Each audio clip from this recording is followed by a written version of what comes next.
সম্ভবত এই আইনটি আপনি অথবা আপনার আশেপাশে কেউ প্রতিদিন ভাঙছেন, যার জন্য জরিমানা হতে পারে ১,৫৩,৬০০ টাকা পর্যন্ত।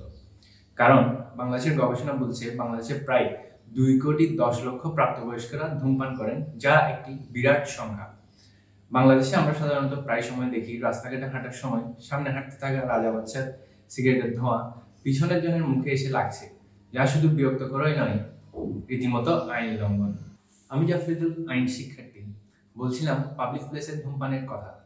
হ্যাঁ, রাস্তাঘাট, স্কুল, কলেজ, ট্রেন স্টেশন, বাস কিংবা ট্রেন, এসব স্থানে ধূমপান করা সম্পূর্ণ নিষেধ এবং ধূমপান ও তামাকজাত দ্রব্য নিয়ন্ত্রণ আইন ২০০৫-এর সেকশন 4 অনুযায়ী কেউ যদি পাবলিক প্লেসে কিংবা পাবলিক পরিবহনে ধূমপান করেন, তার জরিমানা হতে পারে সর্বোচ্চ ৩০০ টাকা পর্যন্ত এবং একই ভুল যদি দ্বিতীয়বার করে সেক্ষেত্রে জরিমানাও হবে দ্বিগুণ। এভাবে একই ভুল দশমবার করার জন্য দশমবার আপনার জরিমানা হতে পারে ১,৫৩,৬০০ টাকা পর্যন্ত।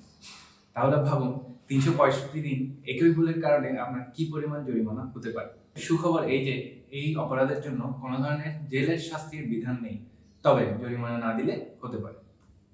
আর আপনি যদি বিক্রেতা হন, একই আইনের সেকশন 6A অনুযায়ী ১৮ বছরের কম বয়সী কারো কাছে সিগারেট বিক্রি করা কিংবা এমন কাউকে সিগারেট বিক্রির কাজে নিয়োজিত করাও অপরাধ। এই আইন ভাঙলে আপনার জরিমানা হতে পারে ৫,০০০ টাকা পর্যন্ত এবং একই আইন দ্বিতীয়বার ভাঙলে জরিমানাও দ্বিগুণ হবে।